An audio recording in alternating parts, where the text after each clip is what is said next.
What's happening out there, my friends, YouTube, you, and you're truly rocking Dave, the real deal. Norfolk Myers, Southwest Florida, and all that good stuff here. And, we got the ME90 hooked up to the Roland KC stereo. And, have different patches set up on this thing.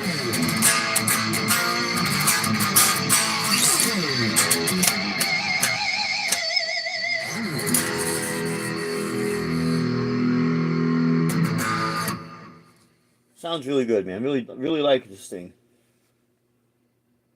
I'll use this patch here for a little bit of a booster.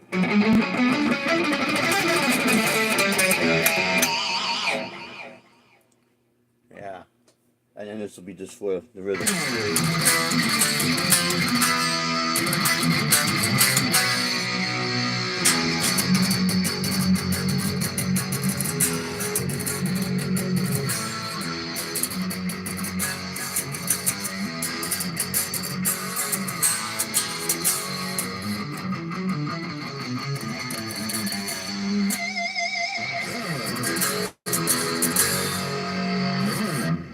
So yeah, it's got a really great sound.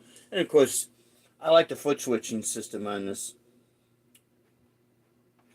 I'm going to go into a lot of my stuff that I'll use for my fusion settings, for my fusion gigs here. But, yeah. There we go.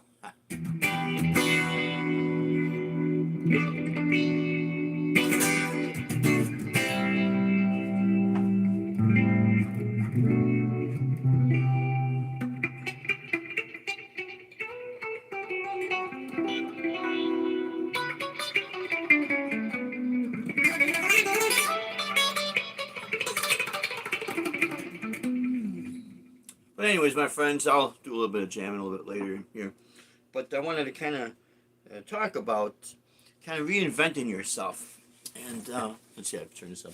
Got myself situated in a little bit of different area here. Trying new things. You know how that is. Well, that's how you reinvent yourself. You try new things, right? So I'm gonna grab my decaf. Gotta do the decaf now, man. Gotta stay away from caffeine. Yeah, watch my sodium and all that. You know, that's how that is. But anyways, I don't know if any of you guys and gals out there. I hope all is well out there. Cheers, cheers with beers, even though I don't drink. But I've been seeing I've been seeing these different videos popping up. Some are talking about how tough it is to make it as a musician in this environment, the way things are now. And then I've seen other videos about people that are talking about how do they balance their 9 to 5 jobs with their art or their music or whatever. And those are actually a bit more on the more inspiring side, because it gives you the hope that you could still do things. Yeah, you might be a little bit tired, but you could still do the things that you want to do and not be so stressed. I seen this video. I was watching this earlier today. We had a few things we had to do. Oh, by the way, we are still on the books for Saturday's gig at Diamond Heads in Fort Myers Beach. It's going to be our first time there. And we're doing, 5 to 8. And so far as we're checking the weather, we should be good to go. I'll talk about weather when gigs get canceled. Due to the weather in a little bit. I'll be touching on that. But this guy's got this video. I think it's the name of his YouTube channel is called Musicians Ignite. And he's talking about the video that I saw. Maybe it was posted about a month ago, whatever long it was posted. Anyways, he was talking about what musicians go through now compared to back in the 70s, 80s, and even 90s. And basically he was saying you're not really selling music anymore. Music is the byproduct of what you're basically selling. And then he used Taylor Swift as an example. Now this guy's not a Taylor Swift fan. He respects her. I'm not a big Taylor Swift fan either. I respect her for what she writes her own music. And the reason why I know she writes her own music, when I was teaching, one of my students had a Taylor Swift book, and Words and Music by Taylor Swift. And actually, it was interesting. This book she had was the only book I've seen where it's got the chords, but all the melodies were her vocal melodies, and it was in notation and tablature.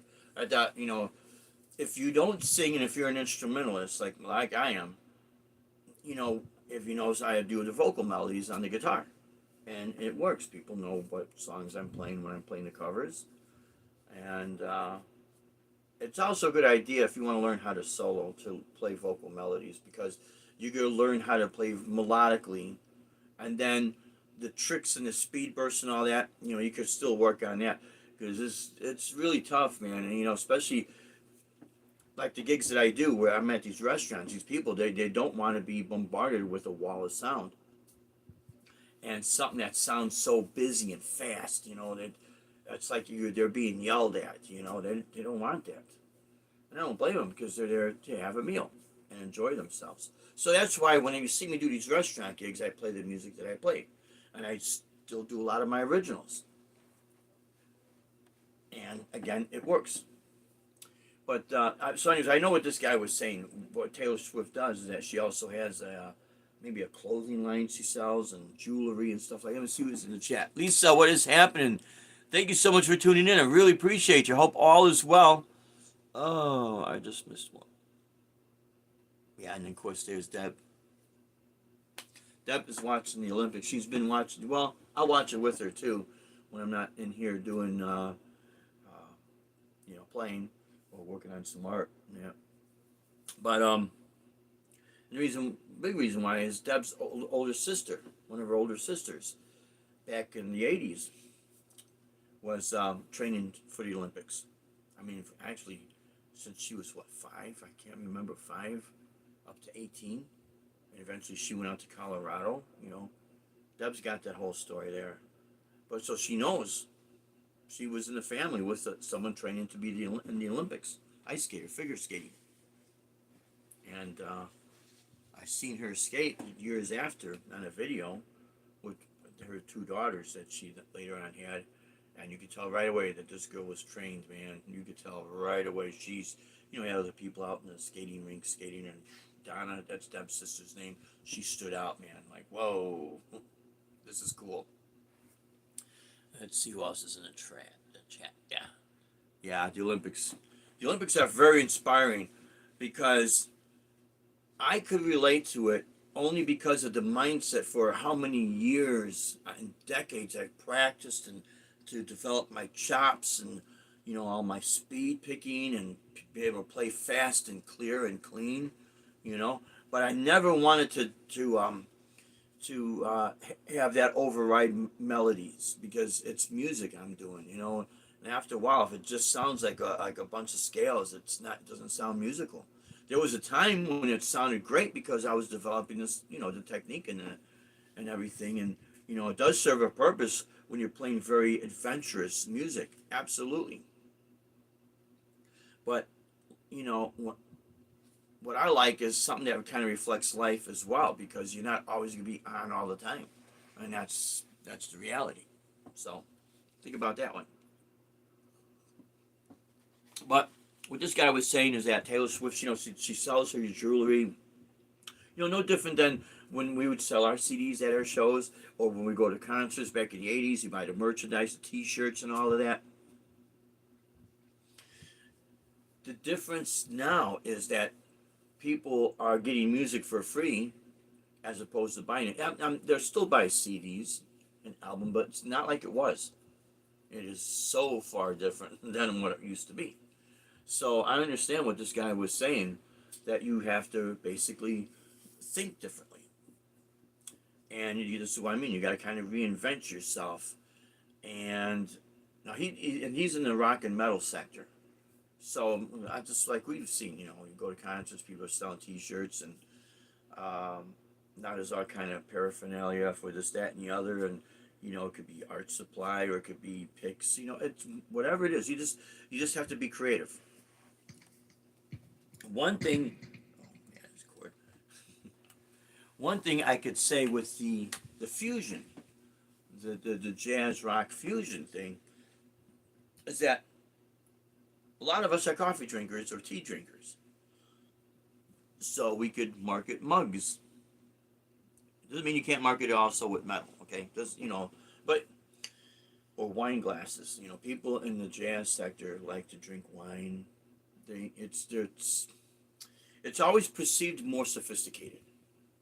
I don't like saying better, and no one's better than anybody, but it's more on the sophisticated side. So therefore, you think differently, So I understand what this guy was saying, and now some people might not like it, and they might say, well, we're musicians, we should be selling music. Yeah, when people were buying music, but it's different now. So you have to kind of look at the big picture. You're not just selling one thing. And Deb, she always has that where we have multiple streams of income. There was another video I've seen where, like this guy Tim Conley drums. He was talking about in one of his last videos that there's no money in original music. That's if you're to talk about. It's just kind of hard to say this because I can't really agree to this 100% because we're doing original music in these restaurants. So really, you have to look at what style of music are you playing, and what is your target audience. People that dress up in like jazz music, well, if your style of music is reflective of something that they like, favorite artists, but then you have something as equally artistic to share, chances are they're going to like to it. For instance, I get compared to Carlos Santana and Al Di Meola a lot. And so people who like Carlos Santana's music and Al Di Meola's music, chances are they're like what I'm doing. Or I get compared to other artists that I've never really heard of, but it's in that vein, that same style. So they'll buy our CDs that are coming out to our shows.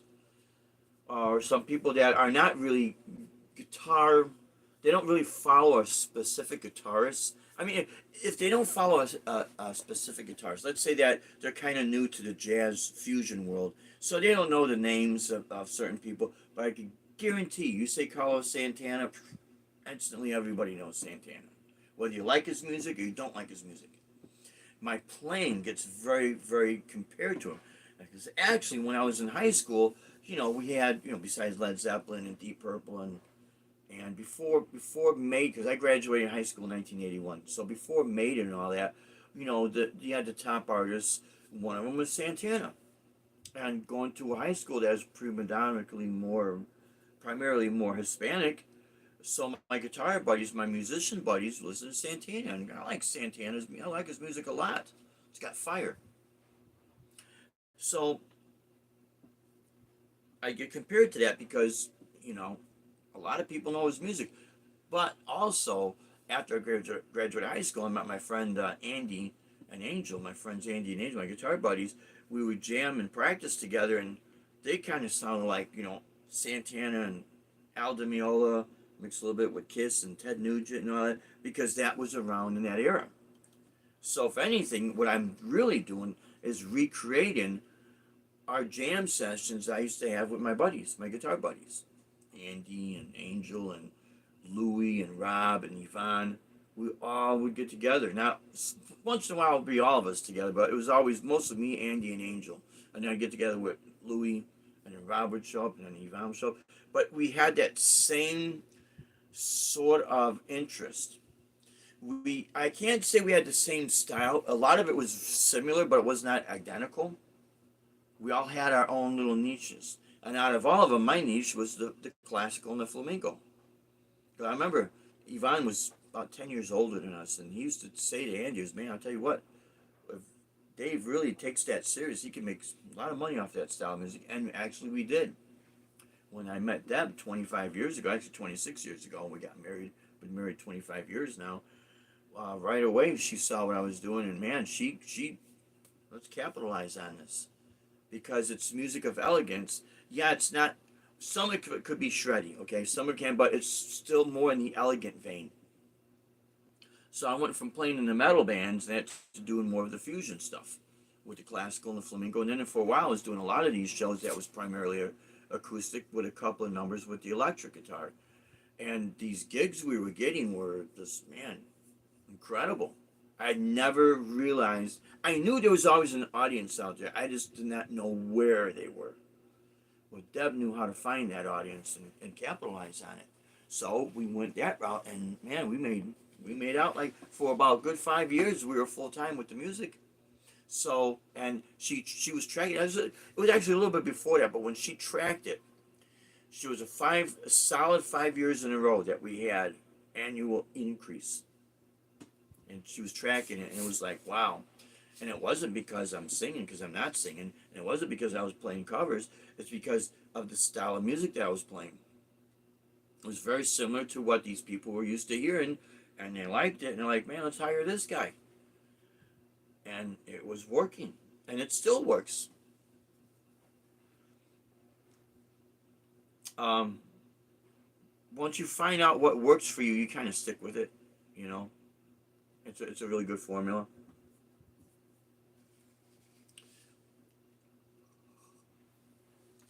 Excuse me, guys. So, but now when things get slow, what do? Well, this is where you could start to focus on other talents that you might have. If you draw or sketch or paint, that's an art right there. You could market that. Now, the world of fine art is different than music. And I've been following a lot of these channels, and we've done a couple art shows and sold a painting at the second art show we did. And I still play. I play it right there in the booth that we have, and it's unique because no one's really doing it. You find something that no one's doing, and you have an idea, and usually what happens, people are afraid to try their idea. They get a little bit shy about it, like, oh man, I don't know if I should try it because, maybe no one's going to like it. Well, you're not going to know until you try it. You cannot be afraid of rejection. because you're going to be rejected no matter how successful you get, man. There's always going to be someone that's not going to like what you're doing. You're not going to play at every venue. You're not going to play at every club. You're, not going to get your paintings on every wall of every house in the town you live at. Whatever. You just have to understand that and not take any of that personal. Don't take it personal. Just move forward with the. I look at it this way. It's a gift from God, and I never ever try to abuse it. I never take it for granted. Whatever happens, happens. And if you notice, on all our videos, for the most part, unless we're trying to fight against a storm, and you're trying to get the shutters down, and something smashes on your hands, and an F-bomb comes out. I hate doing that, but it happens. I'm only human. I'm not perfect, and I'm not better than anybody. But for the most part, Deb and I, we really don't complain. I'll say certain things, like about how important it is to keep your day job if you can, for that backup, because when you get older, man, I'm 60 years old, and there's a reality. Part of that reality was what happened just before Christmas and into the first of the year, when I had that AFib going on, and I had to be on the Eliquis for 3 months, and I still have my my cardio mobile little mobile thing, and I check my heart rate. It it just happened. It might not happen to you. It may never happen to you. But if it does, then as you start rethinking everything, you start really analyzing, thinking, okay, what could I do to make sure that I don't get like real sick and I can't function anymore? See, everyone's different. Everyone's situations. If it's not just your financial situation, it could be your health situation. Now, when we went to the test, everything, I'm healthy as could be now, but I'm right on that fence. I could teeter back, so I kind of watch that. So that's why a lot of times I stay away from the constant shredding. I still work on my technique. I still do my speed burst picking exercises, but I don't do it as much as I used to. Like hours on end, man, hours on. I can't. That's why I'm able to do these shows. That's one of the reasons why I'm able to do these shows 3 hours straight through, and I got 4 hours. I'll do 4 hours straight through. It comes from all of that time practicing. I mean, I was obsessed with it, man. And it paid off in my playing, and it paid off in my stamina. But now at the same time, I cannot push myself to the point where I think I'm 20 years old. I feel very energetic. I feel very young. I'm young-minded at everything. But there are certain realities I have to pay attention to. Otherwise, things could go south real fast. And I'm not ready for that. I don't want that. So when it comes down to reinventing yourself, you start looking at all the options that you have. What do you do? What kind of style of music do you play? What kind of music that you're interested into? What other activities? You could be also interested in drawing, because I used to do that when I was a kid before I started playing. My friend Gordy, who's a drummer, is a great drummer. I got some videos of us playing together. He used to be in the Smiths tribute band. He was in the Smiths tribute band called Smiths Reunited, a tribute band back up in Detroit, Michigan. Very successful. He's an incredible artist. Lisa, if you're still on here, I saw some of your artwork. Incredible. It's like, whoa. I'm nowhere near you guys. But I just have my own vision. And what I notice when I listen to these people talking, they'll say things that's very common sense. You have to have your vision, and you have to go with it. You cannot be afraid of someone not liking something. You could paint a picture for, let's see, for the sake of artists, paint a picture that is identical to a photograph, and I guarantee you get someone to say, well, geez, if it looks that realistic, I'll just look at the photograph. Why do I need you to paint a picture? Picasso was kind of abstract, and some of his stuff is cool, but some of the stuff, I think some of the YouTube artists I've seen paint just as good, if not better than him. Well, see, Dave, you don't have a trained eye for art. You're right, I don't. 100% right. But I know what I like, and I know it looks good to me. And see, when people say stuff like that, they kind of close their own doors, because what they don't realize is that the vast majority of people that will buy art, or who are coming into buying art, they're all newbies. The first thing to do, they're going to buy something because of the way it looks to them. Do they see a story in it? Same with music. Do they hear a story in it? Hey, I like it, man. I'm going to buy it. You know, if you think about it, and if I got any of my musician friends out there that also paint and draw and that, when we were buying album covers, they were kind of like works of art. And I remember I had this 4 album record live set, the band Chicago. You know, being from Chicago, right? I had this huge poster, man. It took up the whole wall. And there were photographs of them playing live. And then I also had, was it Yes Songs? 3 live record album set. I think there was a poster in there too. But the albums were very artistic, you know, very, very creative. Well, I wish they'd bring CDs back, because CDs are kind of like miniature albums, because you could get nice artwork on CDs. Point is that you could take your music and sell it now as art, and it just comes with a CD, or it comes with an album, you know. Kind of reverse things. There's some people that do voiceover, or there's some people that not only do voiceover, but they write stories and they record them, and then if they're musicians, they can record their own soundtrack, and then, you know, you send it with the music. We send it to the copyright office so that we get it registered. So I'm imagining it would be the same thing with a story. You know, I don't know too much because now there's words, you know, but you could sell it as a you know, as a musical. It doesn't have to be a musical.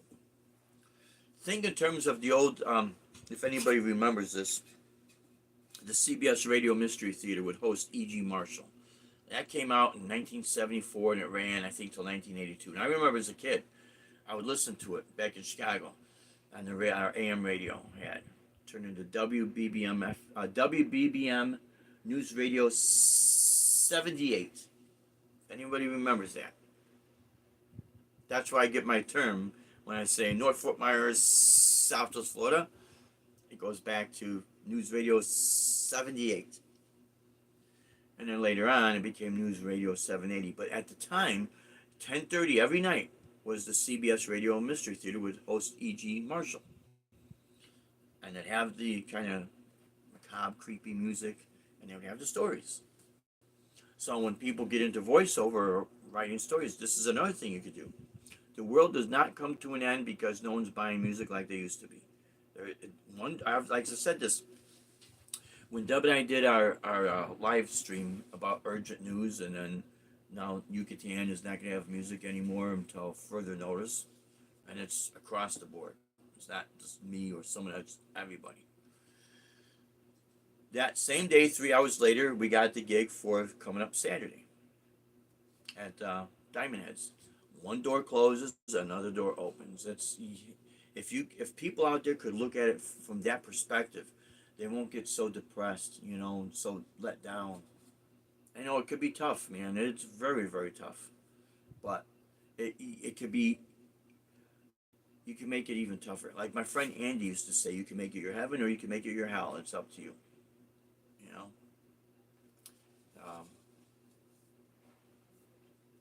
It's, you know. I think what happens when people get so depressed about it, they make it worse than what it really is. They don't look at it, and it could be hard, man. I'm not trying to knock anybody. It could be very, very hard, you know, because you're caught up in that emotion of like, oh my God, what do I do? And this comes right down to what's going to cause this is I don't have enough money. I put all my eggs in one basket, and I just, man, how am I going to make ends meet? And you could say, well, things, have faith in it. Yes, have faith, absolutely, 100%. I think a lot of people say, oh, if I get lucky here, lucky there. Yeah, have faith, but also use your wits. And if you don't have to leave a steady source of income, don't do it. Especially like when you're in our age, because it can be very hard to go back to work. Some places won't hire you because they think you're too old. If you have a good driving record, get a CDL license. I will tell you right now, one of the easiest jobs you could get with a perfect driving record, no DUIs or anything like that. And a lot of people don't want it as a school bus driver. I'll tell you that right now because they're always looking, and you could go anywhere in the United States and virtually get a job, guaranteed, guaranteed. But I don't want to do. Well, then okay. But when the money is running out and no one's buying your product, how far are you allow that to go when before you go out there and you gotta beg people? And the reality is when people see an able-bodied person begging as opposed to, hey man, I gotta work too. I can't buy your product right now. The money's tight. I don't know if it's that tight for you, man. I don't know. Maybe, there's go work at a restaurant here, or go. There's looking for drivers. If you know how to drive, do something. I can't support you, man. People are in the same boat, and some people will be extremely rude about it if they see that you get up, you walk around, you got no health issues, you got no problems, nothing's wrong, except you want to be a full-time this, that, and the other, and right now it's just not working out. It could be just for that moment. Doesn't mean it's never going to happen. And you go around trying to beg people, people are not going to like that, man. And I know a lot of people don't like when I say stuff like this, but it's a reality. It really is a reality. So when I was talking about, I mentioned his name, Tim Conley, drums. Yeah, when he mentioned about, he was up in Canada, and when he mentioned about, because he tells a lot how much they were making too, Back in the 80s, you make $100, $150. It was a lot more worth than what it is now. And a lot of times, right now it's between 150, 200, 250, down here for the gigs. But you're not always gigging.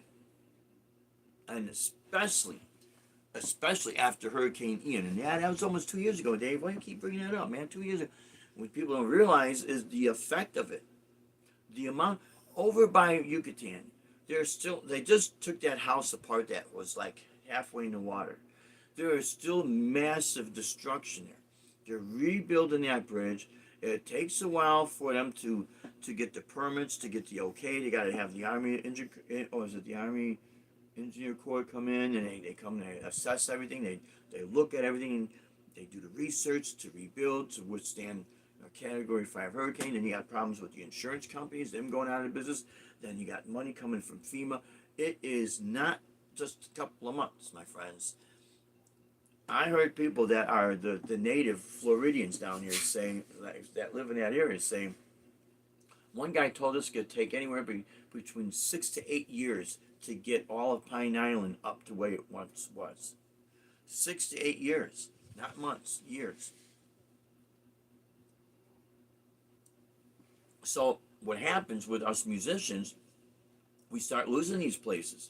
Even after they rebuild and they reopen, then something else happens. Okay, guess what? The money's running out faster than it's coming in. So we gotta cut it out for now.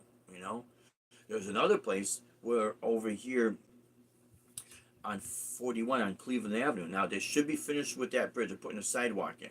And they should reopen it. It's not gonna be 100% finished, but they're gonna reopen that bridge. But because they had that bridge closed for like 10 weeks, some of the restaurants over there, the one I talked to, she had to take the music off all the way, no music, until further notice. They're losing business. They can't afford it.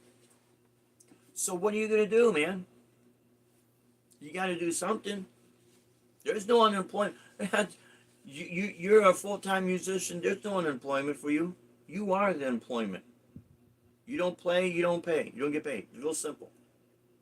Real simple. So having other skills is going to help you through life. And a lot of people don't realize it. And you see, it's different when you're young, because you got time on your side. Now, let me backtrack here, and let me make this clear. When I say stuff like this, I'm not trying to discourage anybody to do full-time anything. It's a great experience. All the traveling Deb and I have done, oh my God. Wouldn't trade it for the world, man. Would not trade it for the world. It was great. And I know, like I said, we had 5 years solid. annual increase. 5 years. For people who study the Bible, number 5 is grace. That's real interesting. 5 years, steady increase. And things were getting rocky with the economy. People, see, it takes a while for things to catch up to them when they run out of money. This is what happens. So the economy goes bad in like 2008, but it took a while for things to kind of reach the pocketbook, especially with the people with the money who are hiring us. When we did the gig for NATO, and it was October 2007, that same gig that we did, the lady that had us play, her and her husband I think they were going to open up. If they were going to open up a coffee shop in Romania, or they knew of a place in Romania, they were going to have us go there the following year and play in Romania. And then what happened was, that's when the economy was crashing. It was worldwide. It was like, okay, we got to watch everything, because how do we know we're going to have enough money to hire these people, to have them come all the way from Illinois to Romania and pay them, So that didn't happen. But I mean, I understand. I didn't, oh, you said this. You can't do that, man. You gotta look at the big picture. You gotta look at the big picture. And it was within that time. I can't remember exactly what year it was. Things were getting funny, and Deb says, "Okay, yeah, we got our CDL license. We better have a backup plan here." Because when we started taking money out of savings more faster than we were putting it back in, then that was the sign right there. That was the sign right there. And I said, "Oh yeah, of course." It kind of sucked at first, yeah. But what's worse is that guitars going to pawn shops that now they can't give you things anymore because they don't have any money. You know what I mean? So if you could have other skills and back yourself up, then do it. And in that whole process, look at all the other things you could do and start the ball rolling. Like again, I started getting back into art. Like really solidly after 50 years, because I've been playing this for 50, well, not this guitar, but I've been playing for 50 years. And it goes by, man, you don't realize it. But I've always had other skills that I knew I could do. Even, you taught me, here, Steve Morse. I think I read this article in Guitar Player magazine, and I know he had some articles that he had a column in there. He did I'm pretty sure he said he's done carpentry work. I think he was also a pilot. He's the pilot, but mostly carpentry work. I think it was something else. But for a while, he was getting back out of the music and going back to making solid money, because it just wasn't happening, man. He's not gonna let himself go down the toilet. A lot of people. Michael Anthony, we got the picture hanging up on the wall, or down in Cabo San Lucas, Mexico. Michael Anthony, I think he got involved like spices, because I know Sammy Hagar done the tequila. So these are people that have been around. We know their names. Bass player that played in one of the greatest and most famous rock bands of all time, Van Halen. He's telling us when we met him. A guy comes up to us, we were talking with him, a guy comes up to him and says, "Hey man, I play in a band, do you think you guys could help me?" And he says, "Man, I can't even help my own daughter." So what does that tell you? Things change, man. When you had clout one decade, now your clout doesn't really stand, because you're not a hot commodity anymore. Now it's Taylor Swift and this rapper and that rapper and whatever. And then they're going to have their turn, watch. There'll come a time when Taylor Swift ain't going to have any pull anymore. It should be somebody else. And the rap might go down by the wayside. See, here's something interesting to think about. When people are talking about how, man, there's no more rock bands, there's no more garage band, and I'll touch on that real quick in a moment here. What we're experiencing as guitarists with our generation of music, we are experiencing something very, very similar to the big band jazz era. when before rock and roll was, people would go out dancing. You had the big band jazz era, Glenn Miller Orchestra, and all of that. And then here comes rock and roll, and it kind of knocks it to the side. Well, rap kind of knocked rock and roll to the side. I mean, it's still big in Europe, but so is rap. So you see what I mean? And there's rap is going to have its turn. Something's going to come in, and I know a lot of people say, "Oh, that won't happen." Stick around, friends. Stick around. That's what we said in the '80s. Everyone likes rock and roll, likes to rock out in the metal. Everyone's going to buy CDs, and because I remember when the CD came out, it was always advertised as the compact disc. Well, that's where CD came from. And we thought, oh, this is great, man. This is, no one's going to, everyone loves music. So we're always going to have an endless career of people buying music.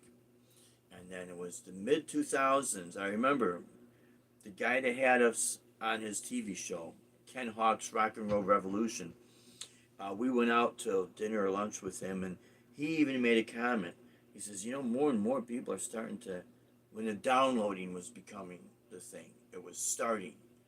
And he made that comment. He says, man, I really think there's going to come a time, not too far in the near future, where people are going to be streaming. They're not going to be buying music. And yeah, we saw it. It started to progress, And now if you take 10 years ago where it was still people were buying music, but now it comes to the point where, yeah, but man, I get the music for free. People are getting more and more used to that. And as soon as we started seeing all the record stores, Crow's Nest Records closing, and Coconut Records, and Rose Records, and Tower Records, and whatever the record stores you guys had in your area, standalone buildings, not Best Buy section or Walmart section, but actual record stores. As soon as you started seeing them close, little by little by little by little by little, now you can't get the music. So what? Let's go on YouTube. And there it is. And with this combination of stores closing and free music becoming like this, people jump on the bandwagon. They go ride the elevator upwards to the free music. And that's why we have what we have today. And then this guy did also say that on this channel, musicians ignite about oversaturation. Yeah, it's more supply than demand. People don't have. There's only 24 hours in a day. People don't have the time to listen to every single thing that's out there, and it's so saturated, man. And that's what I mean. This is a different world. So you got to think about all of the options that you have, that you can reinvent yourself. And if, like myself, being a musician, a guitarist, I could take my music into this route. And I'm still playing. I could still sell merchandise, still get tips, still get paid, and still be able to do other things to, have money coming. That's why that's why you see Deb and I, we don't get on here and say boo hoo hoo. I mean, it's tough. When we put up that video about a month ago, whatever it was, and we said about, no more gigs at Yucatan, they cut the music. We didn't cry about it. I mean, we were just letting people know, and it was sad. But then 3 hours later, right in the middle of the live stream, Deb's getting the contact from the manager over at Diamond Head in Fort Myers Beach. Hey, we were looking for you, man. Why don't you come over here play?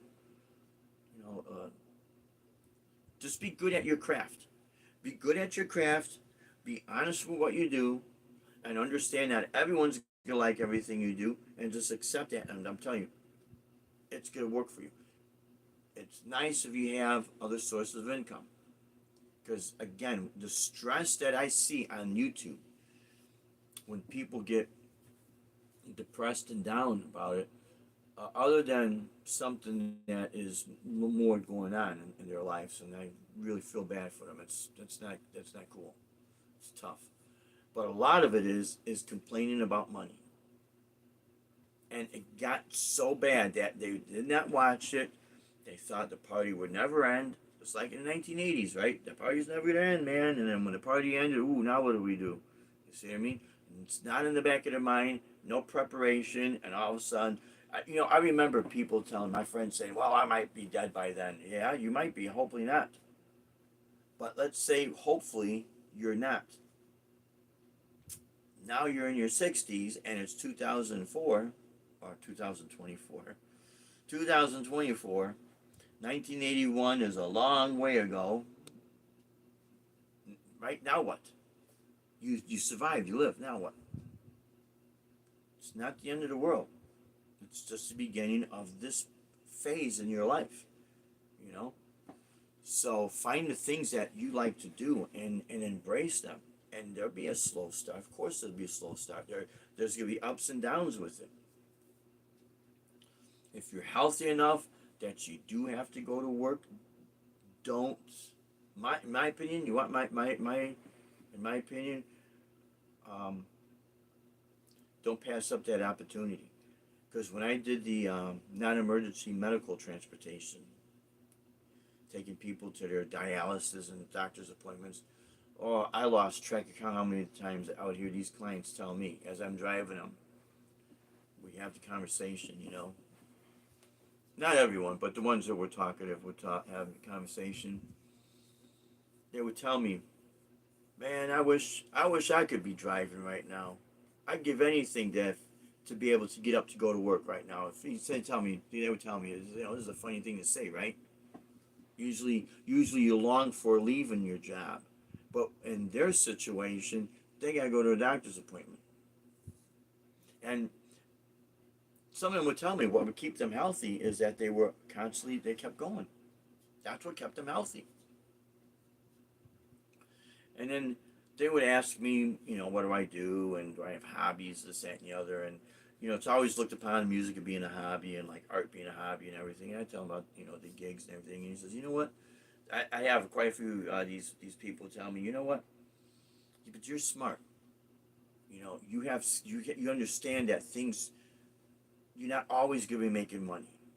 And you know, some of these people were teachers, some of these people were sports players, some of these people were musicians, people, you know, in their day, I'm talking about the older clients that we have, in their day, they were somebody. Maybe they were not as famous as people, names, recognizable names that we would know, but they were there. And now they're here.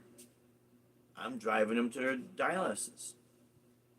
And they would tell me these stories. They would say, man, if you have an opportunity to work and be, you know, constantly, you could go for it. Because sometimes when the body stops moving, everything stops. So, you know, it's something to think about. It really is something to think about. And again, this is not to discourage people from chasing their dreams. Absolutely, man. Go for what you like. Go for your dreams. Try to fulfill your dreams. But be realistic about it. You know, if you have opportunities to help yourself out and you can do it, do it. It's not going to take you. You know, it's another thing. We used to buy into this narrative that, oh man, the 9 to 5 job or whatever you want to call it, you know, side business, whatever. It's a creative killer, man. You get tired, of course, you get tired because we're only human. But I found out I bought into that. To me, that turned out to be a lie. That turned out to be a lie. The saving grace was being able to be healthy enough that I could work to have the solid money come in and then pursue the music, and then the money was coming from it, and then when we were able to live off our music, we built up enough money and savings that we could afford to do this, and then we started seeing money come in, money come in, money come in. You know, with the gigging, the traveling, and the teaching, I had a lot of students back in Aurora, Illinois. My God, I had a lot of students, and I had a couple of substitute teachers that would sub for me when I would do my road shows. Deb and I'd be out there sometimes for about a week, depending on how far we had to go. Um, and you know, it worked out. We were smart with spending our money. That's another thing that I don't really hear people talk about, and it needs to be emphasized. You're you're not filthy stinking rich. Even if you are, you're not filthy stinking rich. If you want this to last, you gotta make it last. You know. Otherwise, you watch and see how fast that money goes, man. Well, yeah, Dave, didn't you just buy the? Yeah, $5.99 was $9.50. the same finish, we were to save up and go to the Gibson garage and get one custom made, a Les Paul, just the way I want it. But that would cost between 5 to 10 grand. And with my luck, the AC will go out, and that'll be about 6 to 7 grand, and I'm gonna be feeling very guilty spending the money I did on something that kind of real similar. Although, the appearance real similar. And of course, I got a Les Paul. There's a difference, But my point is that do I really want to spend a lot of money on something that? How long is that wow factor gonna last? But the money got spent. Well, Dave, you can always sell. Yeah, I could always sell it. But how long is it going to sit up for sale? You know what I mean? Sitting on Craigslist or these other platforms, whatever. I'm not computer literate. I'm not as computer literate as some of these people at all, and I'm proud of what I do. I'm very happy with what I do. But my point is that I started just evaluating things, reinventing myself, really thinking about all my options I could do to carry me into the next maybe 40 years. Maybe I'll be a centurion. I don't know. But I want to make sure that we got money to where we're comfortable living. We're not struggling. Well, then you're not a real musician. I love when I hear these people say this stuff, man. And they're the first ones to complain, Yep, you won't be able to be a good songwriter unless you are struggling and down and out. And boy, you can write all songs and then you still can't sell anything and you're still down and out. How far down and out do you want to go before you hit rock bottom? And you hear these stories, and some of them are true and they're inspiring for the people that recover from that. But you never hear of the stories of the people who never recover from that. Why don't you show those stories? And I wonder why. Because the fact of the matter, there's more of those stories than there are that, they were able to make a turnaround. Far more of it. And people don't want to get depressed. But it's not to depress people, it's to show them, hey, this could happen. And if you're not careful, how do you reverse? I think sometimes people don't want to talk about that because they don't want to expose or share what happens when someone just snaps out of something and bam, they turn their life around and they become successful. I think they don't want, and I could be wrong. But it's. I think that's why we don't really hear too many of those stories. Deb and I, we're gonna do a live stream together, and about dealing with how some people deal with depression and that. We'll talk more in depth about that. But I know one of our good YouTube friends, Dave Simpson, put up a video a while ago, well, maybe a week or so, whatever it was, and he was going through some issues. And I'm not gonna say him because I want you to watch what he's got to say. But my advice to you, Dave, is that don't let anything, and I mean anything, me, anybody, or even this, take you down. Don't. You're way better than that. You're stronger than that. You can do that. And when some of these people that get bullying each other on YouTube. There was a lady I seen, her video. She's an artist. She put up a video and then people were trashing and bashing her, and man, she was really upset about it. Everyone's entitled to their opinion. So, for the people that are more on the sensitive side, and I'm not knocking you. If you're creative, we all are sensitive. But do your best to ignore all that. Because those people will tell you things because they're not doing what you're doing. And at the same time, for those people who do that stuff, man, shame on them. So, but we'll talk a little bit more on that on our next live stream. Yeah. But the whole point of this video live stream of helping people with the idea of reinventing yourself, just look at all your options, and all the talents that you have. Don't shortchange yourself in life, because when you're going to realize it, when you can't do anything, then you can start to say to yourself, oh my God, why didn't I take this time to do this? I was able to do this. And don't go in and think you'll be a millionaire. It's nice to have a goal.